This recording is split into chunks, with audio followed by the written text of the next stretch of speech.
Hello, everyone. Sorry that we're a couple of minutes late. We are going to get started with our webinar today, what the White House's 2023 National Cybersecurity Strategy means to your security plan. My name is Bob Erdman, and I'm representing our infrastructure protection group here at Fortra. I'm currently Associate Vice President, Research and Development at Fortra, and I've spent many years working in the cybersecurity industry, both on the offensive and the defensive sides of the house. I work very closely with our external public and private partners for threat intelligence collection and sharing. And I'm going to be joined today by Chris. Chris, would you like to introduce yourself? Yeah, hi Bob, thank you. My name is Chris Brook with Fortra's data protection team. That's Digital Guardian, data loss prevention, TITUS, data classification, FARA, secure collaboration. Happy to be here joining you today. A lot of my background is actually in cybersecurity writing and writing about bugs and vulnerabilities and interviewing security researchers and hackers for the last 10, 15 years. Last 6 years have been really focused on the data protection, changes in data privacy regulations, compliance, and things of that nature. Thanks, Chris. A couple of housekeeping items here. You can submit questions in the questions tab. We'll be covering those throughout the broadcast here, and definitely at the end we'll have some time for questions. We will also be sending out a copy of the slide deck and the recording, so you'll all receive that so that you can share that with your colleagues or review it for yourself. And with that, Chris, why don't we get started? Yeah, that sounds good. To kick things off, today's webinar, of course, is all about the White House's 2023 National Security Strategy, Cybersecurity Strategy. Quick primer, the goal of the strategy is basically a guide for how the Biden administration is approaching cybersecurity. It's not really just a pulse check, designed to form a comprehensive roadmap for how the country is tackling public and private security efforts moving forward. It's not the first strategy, if you're curious. Replaces the last one, which was in 2018. The first one was 25 years ago, actually. Clinton administration published the first strategy in 1998. It's worth noting that this is still sort of the early goings of things.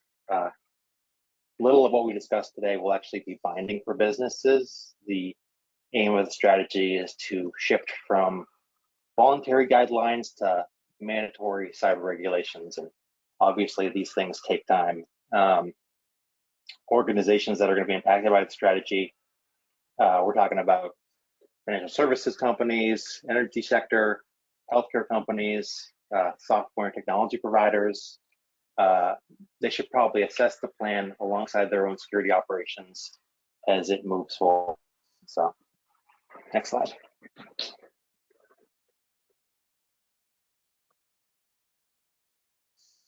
All right, for the uninitiated or those not keeping up, let's get into a little background here.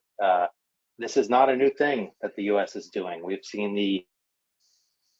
for the last 2 years, or the last decade or two, when it comes to cybersecurity, we've seen it in the form of orders, memos, directives. Again, not all of these things are binding. Executive Order 13800 a couple years ago was a big one about getting the own federal executive branch to safeguard its own IT systems. EO 14028 was all about zero trust, accelerating the movement to secure cloud services. The OMB memorandum I mentioned here, supply chain security, heightening awareness around software bombs, something we'll hear about later.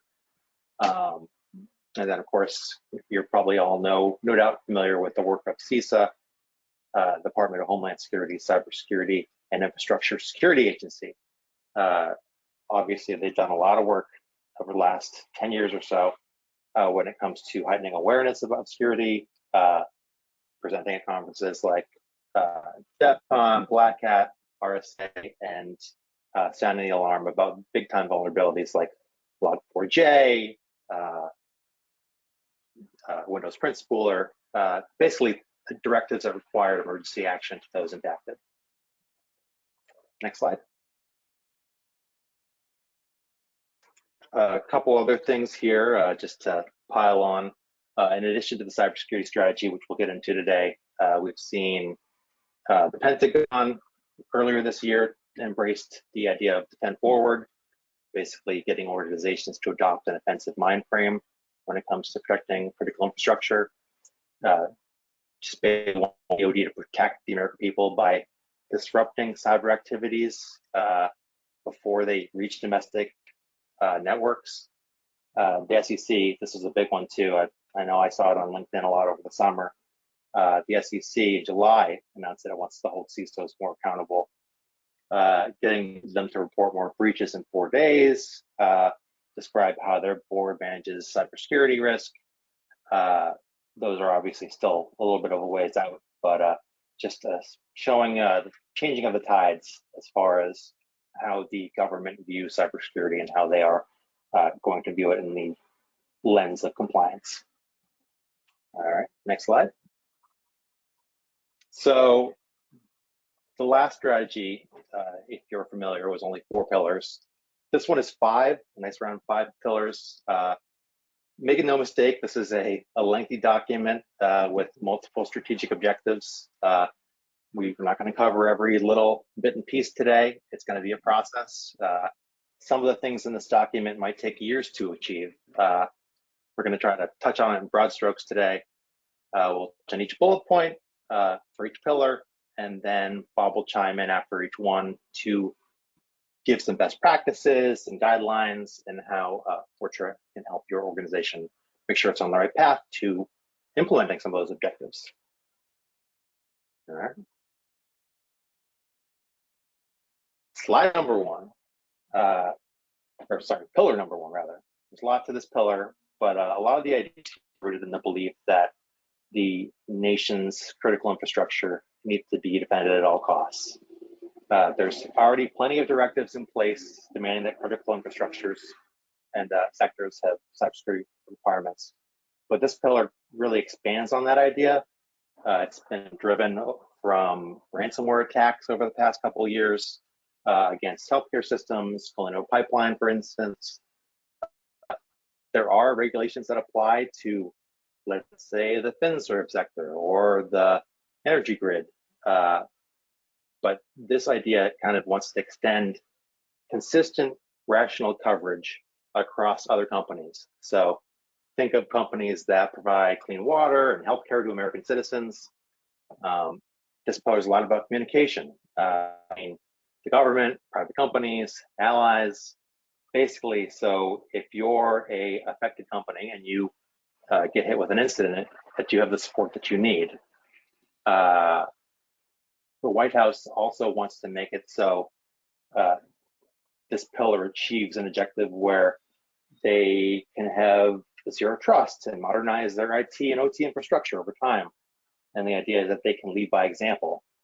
I'm not going to get into specifics here, but obviously there's a bunch of secondary initiatives about establishing cybersecurity requirements. A lot of the work that NIST does, the National Institute of Standards and Technology, when it comes to using frameworks and standards and working with CISA to scale public and private partnerships. That's it for me. Bob?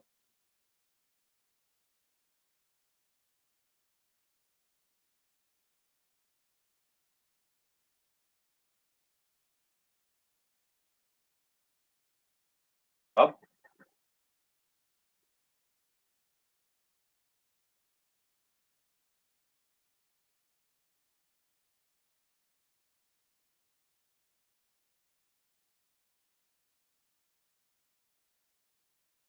Seem to have lost Bob here. Hello, Chris. Can you hear me now? I can hear you. Go for it. The old commercial. Sorry about that. A little bit of technical difficulty in our live. Everybody knows it's live now. So as we're working down this initial pillar here about defending critical infrastructure, I mean, really, what are some of the high points and things that we can get started with We have regulations, we have response plans, we have different postures that we want to look at in our security efforts. And one of the first ones, and not everybody in every organization understands this, and maybe some people do and some people don't. Some orgs don't even really have a good understanding themselves, or what regulations and rules are you following? Is management and risk compliance and information technology, and everybody aligned on the standards that you're driving towards, whether it's DISA STIGs or it's CIS controls or it's PCI DSS. What is it that you need to comply with to get to a better security posture, whether it's being forced upon you as a regulatory standard or it's just something that you're doing as an internal best practice in your organization. And is there an actual audit of that, and that tells you what portion of your infrastructure is currently meeting or exceeding those standards? Do you know how you sit right now? Are you at 95%? Are you at 55%? And do you have a plan on how you're going to close that gap over time? Keep chipping away at those pieces and replacing outdated technologies and enforcing better security controls so that you're striving towards that 100% compliance mandate that we all want to get to. And another big thing that we see is making sure that your organization has an incident response plan and that you've actually exercised it. Everybody should be assuming that someday they're going to get breached. And when that happens, does everybody know their roles, what their communication paths are? What are the triage steps that have to happen? Having a plan is great, but if it's never actually been exercised, you don't know how well everybody's going to be able to work within that plan. And you don't want to wait until there's an actual event that forces you to run that plan for the first time, possibly. So you want to make sure that you've got these plans designed and you've run them through a tabletop exercise so that you can identify any gaps and make sure that you're triaging those gaps and getting ready for, in the event that something does happen, that you understand how things are going to work.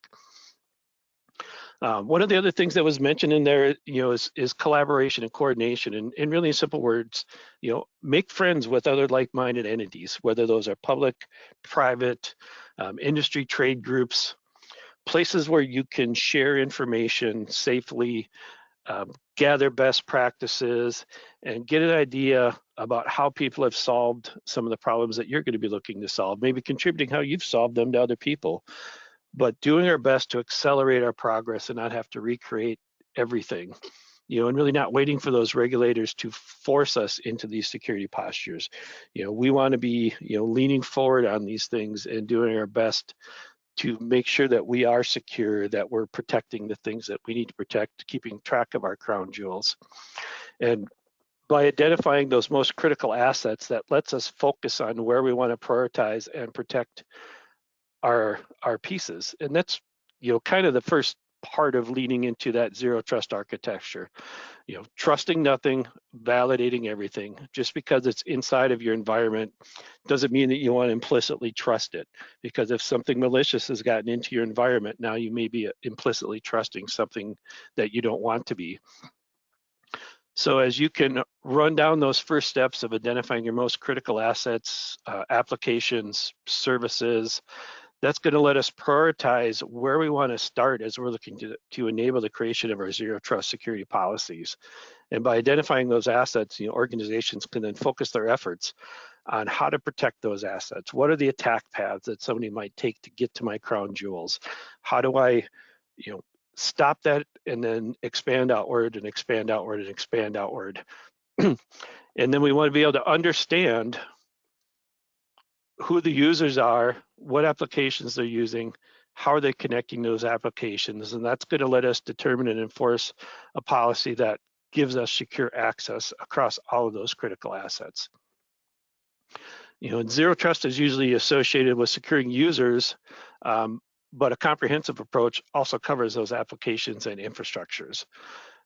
Step one requires strong authentication. We want to make sure that we have, strong user identities, that we're applying the policies and practices of least privilege and least access. So only giving somebody the permissions that they require to do the job that they're assigned, and regularly reviewing those to make sure that we don't have permission drift. Somebody changed departments and things have bled over where they still have access to things that they don't need anymore in their new roles. And then being able to verify that device integrity that those users are working through. And as we look down our applications, then we want to remove that implicit trust.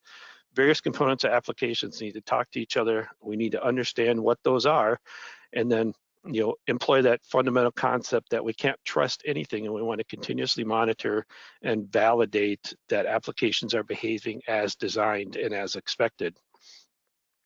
And on the infrastructure side, I mean, we're really looking at everything: routers, switches, cloud assets, IoT, supply chain efforts. All of these would need to be addressed within our zero trust approach to be certain that we are implicitly designing our systems to communicate only when and where we want them to. All right, thank you, Bob. Let's dig into pillar two. Pillar two is all about really going after the bad guys, disrupting botnets, cracking down on malicious hacking campaigns, dismantling ransomware networks. I mean, if you've been paying attention to the news, the U.S. has a lot of feathers in its cap already here.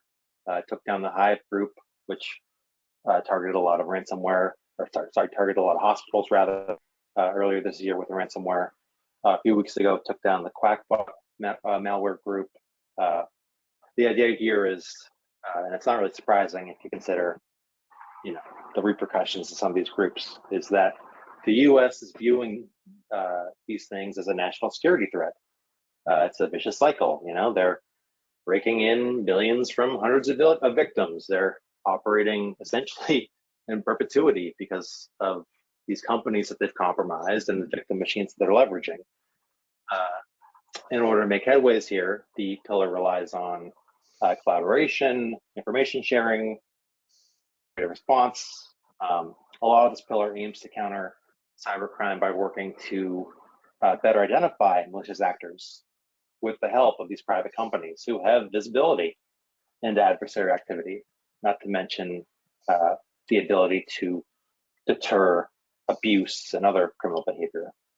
It wants to cut off the profit that these threat actors are making by targeting cryptocurrency transactions and the infrastructure that allows them to kind of operate consistently here. So, Bob? Hey, thanks, Chris. As part of this, I think, again, reiterating, what are your most critical assets that you need to understand, and how would those attackers go after those? How would those malicious threat actors attempt to penetrate your organization? And prioritizing those protections requires understanding this and then being able to work from there. And securing ourselves helps deter the possibility of malicious attacks. We want to really be aware of all the various intelligence sources that are available to us to help us understand those tactics and techniques and procedures, the TTPs of attackers that may be coming after our organizations. I mean, it's getting into that think like an attacker mindset. How is somebody going to come after my organization or my industry, and what can we do to work against that? And there's many different sources available out there. There's companies like Fortra that regularly are publishing intelligence blogs and TTPs and different actors. There's many other ones out there that are doing the same.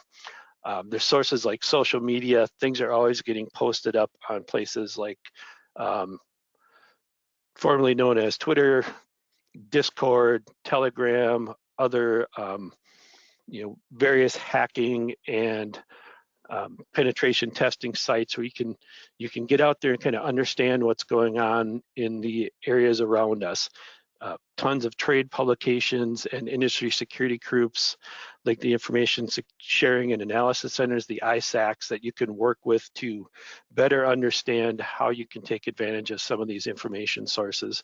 The ISACs especially, we think have been great. We partner with Fortra with a few of those environments, health ISAC, financial ISAC. There's many different industry focused groups that you can leverage to get more information, and that are really good about sharing information back into their memberships. I'm a huge believer of collaboration with like-minded individuals. I think Fortra as a whole is public and private entities, other professional groups, peers and like-minded organizations. Expand your network and make these contacts before you really need them, so that you have places that you can turn to if something unforeseen does happen. If we see something going on that looks suspicious, is that something that we can bring forward? Fortra is a private company. We don't have a law enforcement arm. But if we see something in our investigations and intelligence work that maybe would lead us to believe there should be some kind of law enforcement involvement, we know where we're going to go and who we're going to bring that to. If you have those types of things happening, do you know where you're going to reach out to, who you're going to involve and bring in, to help along with that? And it may not be that somebody's going after you or your organization. You may stumble across something that affects somebody else, and we want to make sure that we can say something about that and bring the right leverage to bear against those malicious actors. And securing our own house, of course, is a huge first step. Our users are our last line of defense, and we want to make sure that we are providing the proper security awareness training, data handling procedure training, making sure that they're getting tested for phishing awareness. A lot of organizations do phish testing, but they do it maybe once a year. First quarter every year, we all know the big phishing test is coming out. Is that sufficient for what we want to do? The tactics are changing all the time. The integration now of artificial intelligence, things like ChatGPT being used to craft these malicious messages, makes it much harder for our users to detect these things. So we want to continually be pushing forward that training and making sure that they are aware of what might be coming at them, how we want them to respond. Do you have a report phishing button? Do you have a procedure where they need to send an attachment of that message to your security team? Is there some other way that you want them to respond? And are they aware that it may not just be from email? We see voice calls all the time happening. We see phishing coming through SMS text messages now happening more and more often. So the areas that malicious actors will reach through to try and get to our individuals and our organizations are vast and growing, and we want to make sure that they're fully aware of what might be coming at them, how we want them to respond, continually reinforcing those messages throughout the year to make sure that we're as up to date as we can be in these areas. Thank you, Bob. Very good points there. Moving forward, pillar 3, shaping market forces to drive security and resilience. This might be one of the bigger asks here, and in my opinion, this pillar sort of got the most feedback on social media and from talking heads when the strategy was released. This part of the strategy wants to hold the stewards of personal data accountable for its protection. It could be viewed as the murkiest pillar. The administration obviously would love to pursue legislation to create liability for software products and services. It wants clear limits on who can collect and use what kind of data. But both of these are big asks. They would both require the help of industry and Congress when it comes to drafting legislation. In a perfect world, I think the idea here is that this is going to help incentivize security by design and push organizations to produce secure products. One idea here is that the White House is thinking about looking at the idea of safe harbor. So if companies follow best practices, such as they're following along with NIST's secure software development framework, then you're in the clear. You have an SBOM, then it looks like you're doing the right thing. So a couple ideas there, what this is driving towards.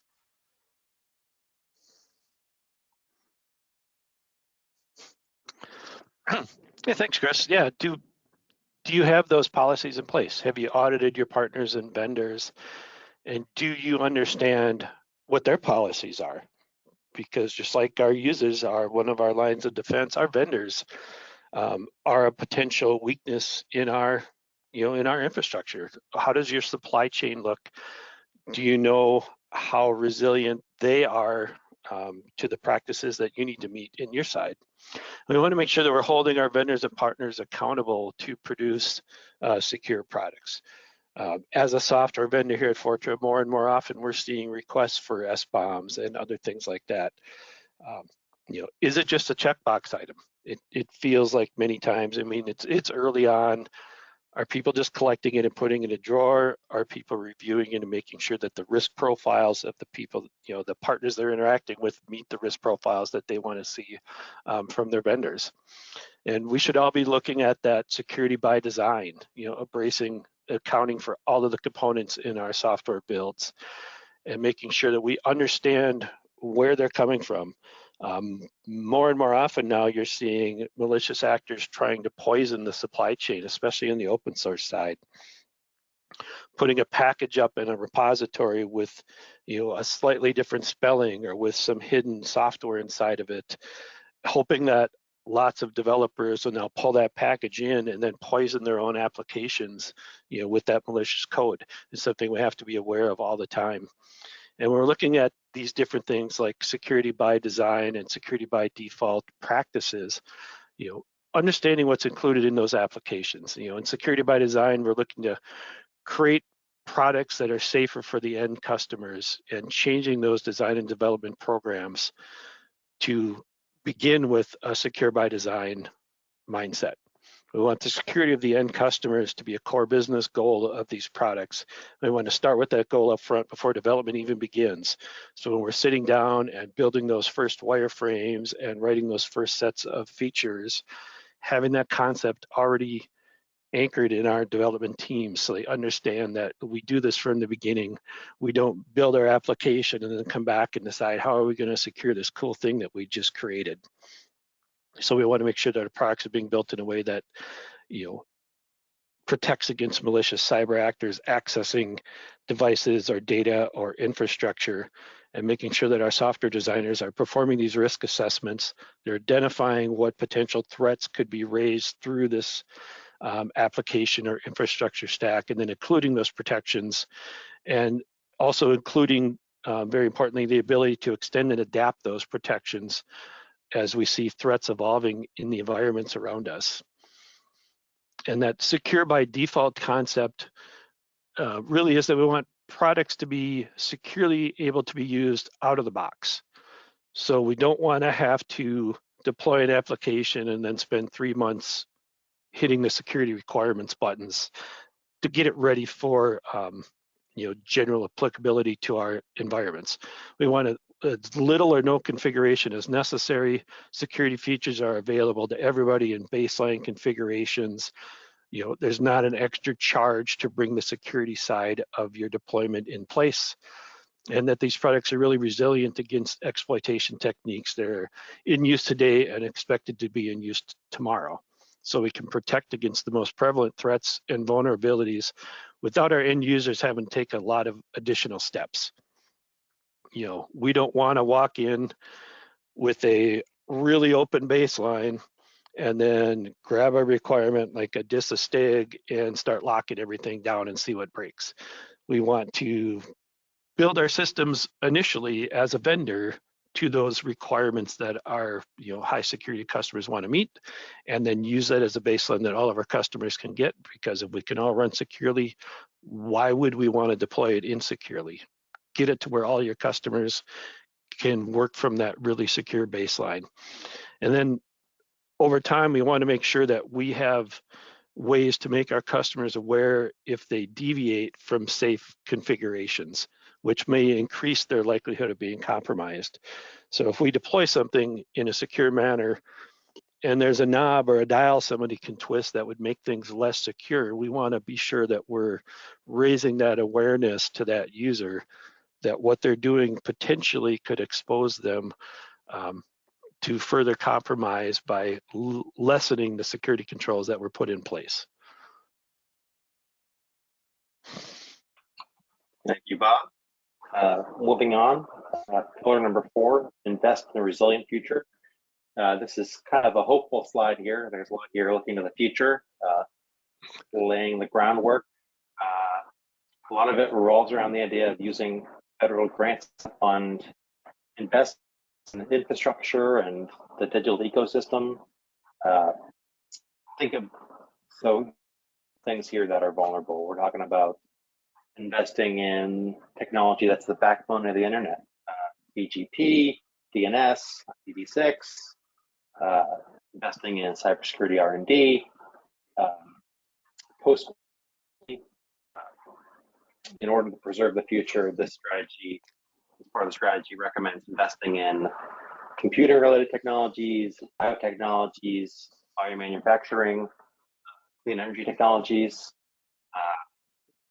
Some of the end goals here are the development of a digital identity ecosystem, basically a strong, verifiable solution that can increase security and interoperability, as well as a comprehensive strategy to strengthen the country's cyber workforce, which I'm sure you've heard about the cybersecurity workforce gap, but working to bridge that gap. All right.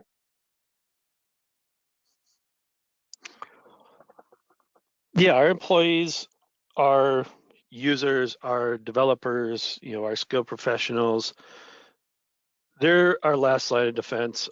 They're the ones most likely to be targeted. The majority of breaches in some way involve some type of phishing or credential theft or way to get that initial access to environment. Training. Are we investing in proper security education and training of our organization base and making sure that everybody is as up to date as we can get them on what they need to be aware of to protect our environments? And if you're a vendor, the environments of your customers and partners. We want to make sure that we're keeping up with current events and breakthroughs in technology that might affect our organizations. You don't have to be an expert in everything, but you want to be aware of trends that are happening. Everybody's all on board now with AI. ChatGPT was huge. Everybody's jumping in, malicious actors and defenders alike. What else is going on around us? Quantum computing, the potentials to have encryption standards be broken by a new class of computing systems. Those types of things that we want to be aware of coming down the road at us, so that we can prepare for them and not be caught off guard as things are happening. And as we're deploying new technology, adopting new workforce standards, like the big work from home push, now there's a big return to the office push, things like that, evaluating how that affects our security posture and what safeguards might be required. We had a lot of control when everybody was in the office. Everybody was on the network. IT could see what was going on. You most likely had some great monitoring tools, hopefully, to help you with the security of your organizations. Now suddenly everybody went home. So how do you provide those same levels of service and the same security with somebody who's connecting across their home network? We saw a lot of people out the door. Everybody's got to be on a VPN. So everybody jumped on VPNs. Now the VPN systems are overloaded. We got to get people off the VPNs. We want to start exposing more and more services to direct access from our user base, making sure that we have authentication and identity verification available, so we don't need everything to maybe be on a virtual private network, potentially because of cost and complexity.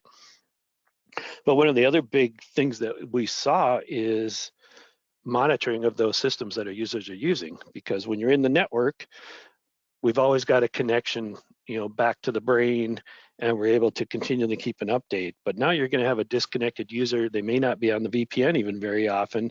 How do you know that you're able to enforce security controls on those edge devices that may be only some of the time connected directly to your environment, and much of the time working kind of independently, and making sure that you have, proper monitoring, management, patch control, and identification on all of those devices.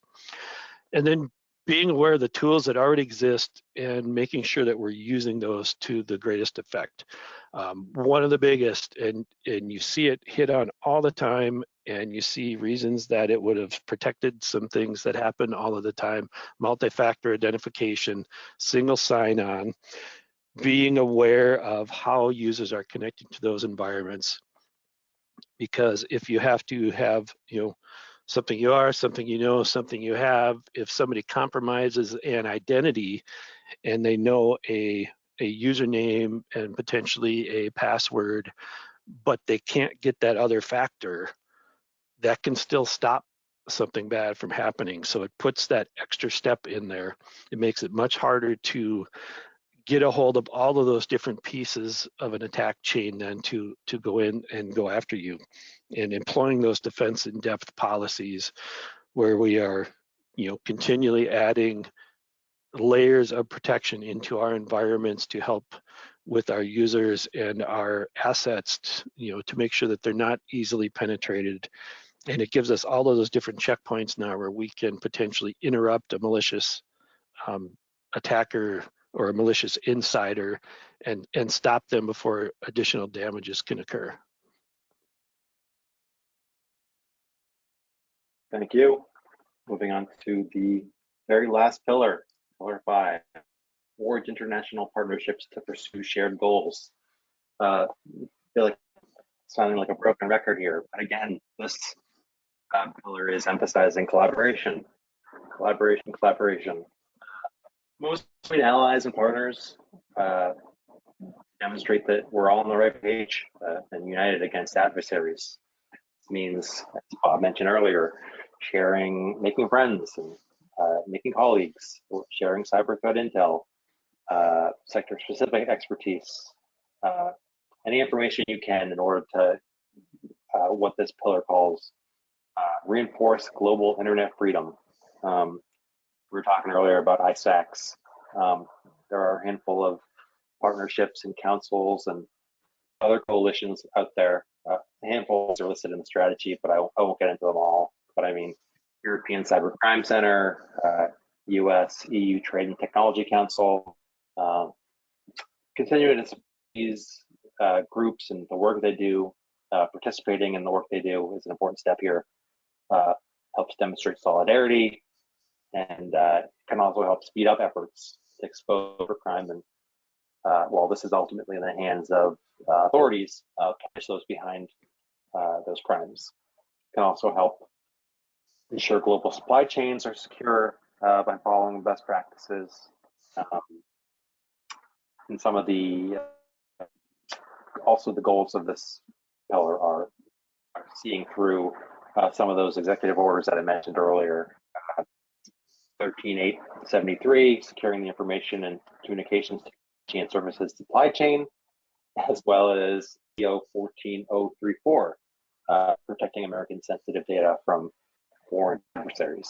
So we'll link those at the end if you're curious, but moving on.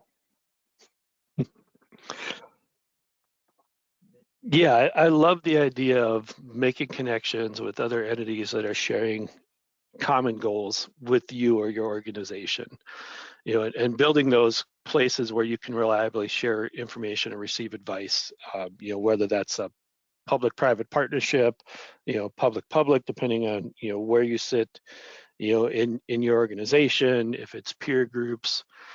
And, if you're walking out of here wondering, where do I start and how do I get this big network built? Because I don't have anybody. In our experience, it's kind of like the snowball rolling down the hill. You can tell we're from Minnesota here, but it grows over time. We had some kind of individual person-to-person connections, in some of our groups and across our orgs, and we start working with things, that we reached out and wanted to share, And maybe that person connected us to somebody that would be a better endpoint for us to disseminate that kind of information.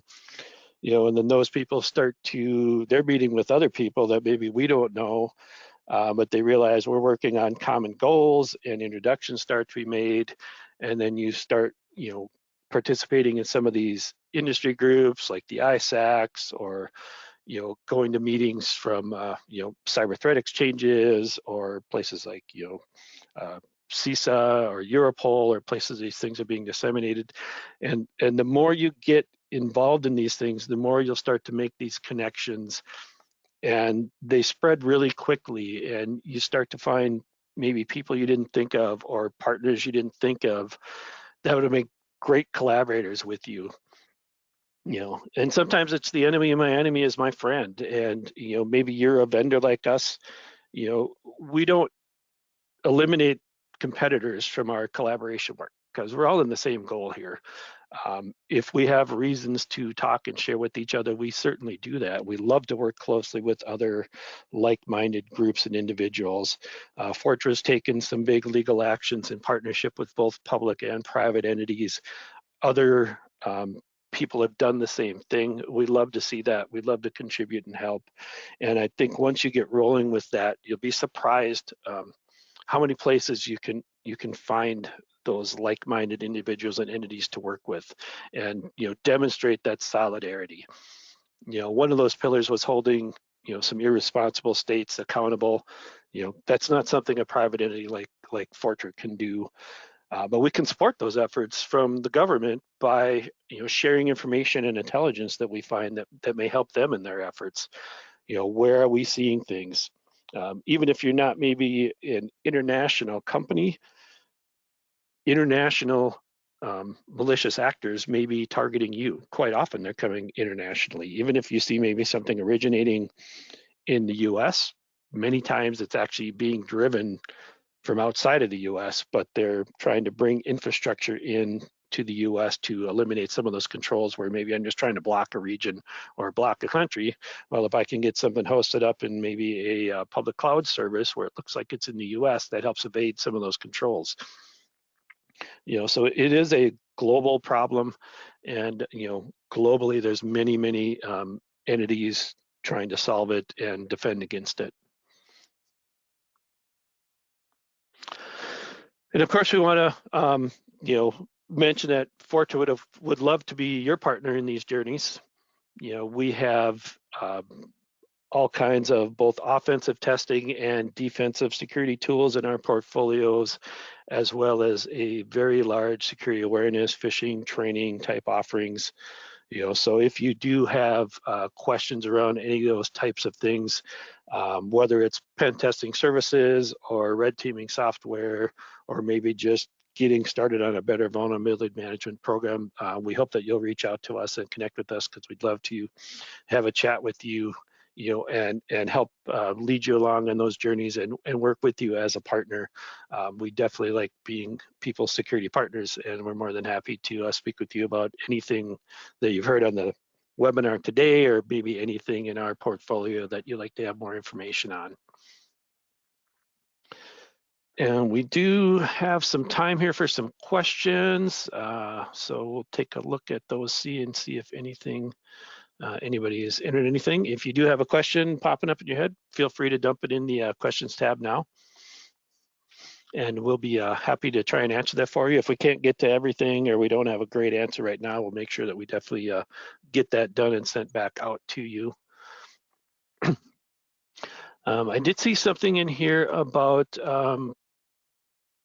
a comment about things have been reported maybe to the FBI, and they never hear anybody getting back to them. Is there a better place to maybe report these critical infrastructure pieces? I have had some experience with that entity. We do have connections there that we work with on some of our efforts. And I don't want to speak for them and speak incorrectly, but in general, what I have been pointed to is to put people in the IC3, the Internet Complaint Center, to enter that data, and that's where that gets picked up from. We can make sure that we throw a link out towards everybody, but as a general rule, and I don't know if there's anybody from the agency in the audience that might throw up a comment or something in the chat, but or the questions tab, but that's usually where we have heard the recommendation to be pointed to is enter that information on the Internet Complaint Center portal, and then things get picked up from there and disseminated to whatever area within inside of those agencies or other agencies that it needs to go. I think the FTC has something similar too, where you can report, poor that this person was talking about poor encryption, and I know they look into things like that and bad data security practices and things like that. So it could be worth looking into that. Mm-hmm. Yeah, I did see a comment in here about maybe somebody like a Fortra, setting up a Discord server somewhere for people to learn from or reach out to each other. I think there are message and discussion boards and things like that out there. I know there's places on Reddit. One of the big places that we see a lot of these types of interactions, actually that I've seen at least, is inside of those information sharing groups, where maybe everybody in the financial sector is able to communicate amongst themselves in the FS-ISAC group. We see also different things happening. I've seen a lot of activity and work in the health ISAC group. There is another organization that some of us are members of that gives us some of that target information as well, and that's InfraGard that the FBI runs. I know they've had some challenges lately with onboarding new people into those groups, but I think that's all been resolved and is starting to roll forward again. But even inside of that larger InfraGard group, there are some targeted areas like cyber health alliances and things where you can get some of that more targeted information. Fortra doesn't run a Discord server today. That may be something we want to look at in the future. That'd be kind of fun. But we do publish a lot of research, blogs, places for people to reach out and interact through our web portals and our resource tabs. So we certainly would encourage you to see those areas. And there's a lot of other social media sites. There's a lot of, even getting on like Twitter, or I haven't used Mastodon much, but I'm sure it's got some of the same groups where there's InfoSec type communities where people are following each other and continually sharing information, sharing techniques, asking questions to get that larger engagement from that wider social audiences. And we will be sending out a copy of the presentation. I did see somebody asked about that. Maybe you missed that at the beginning, but we'll get a copy of the presentation and recording out to everybody here who has registered. I do see a comment that the biggest problem with zero trust is finding everything on your network. I can't disagree with that. Discovery and fingerprinting is hard. Shadow IT happens all the time, and figuring out where it happened, how it happened is part of that, and being able to get that type of monitoring and discovery in place. Sometimes the best area to have that pulled together is in your vulnerability management program, where you're able to reach out and walk through your environment and discover all of those assets. But that's very true. If somebody stands up shadow IT that was done out of band, you don't know what protections have put in place, if any, or what might be up there. And we say that a lot, especially with information technology professionals. I need this thing, and I don't have time to wait, and I know I can go grab this widget and create this thing tomorrow. So they do sometimes, and it's tough for us on the other side to protect that and protect against that. One of the ways is making sure that we are reinforcing in our training to our user bases that that kind of thing is not allowed, and it presents a lot of risk to our organizations, and how that risk can be enumerated to them so that they understand that they need to think twice before doing those sorts of things, and go through our proper channels to make sure that we're only deploying secure things inside of our environments.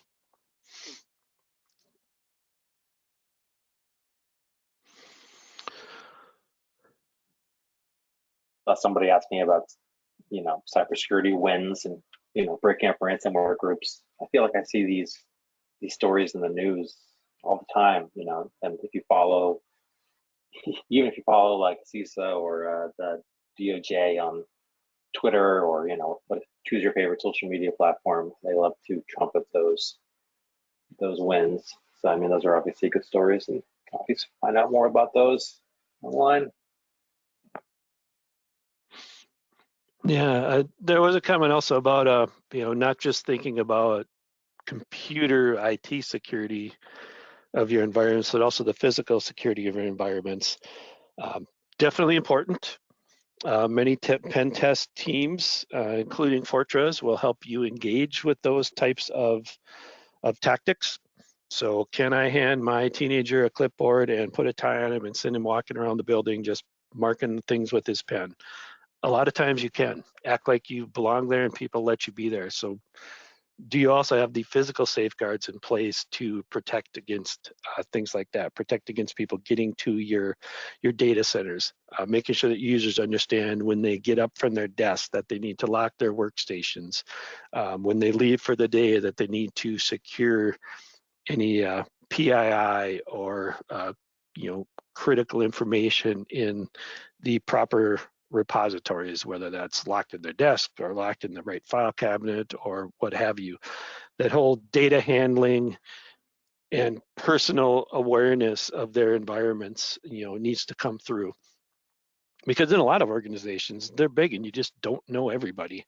You get an email from someone you don't know. How do you know if they work for your company or not? How should you respond? Are you enforcing that culture across your company? And sometimes, it's heavy-handed.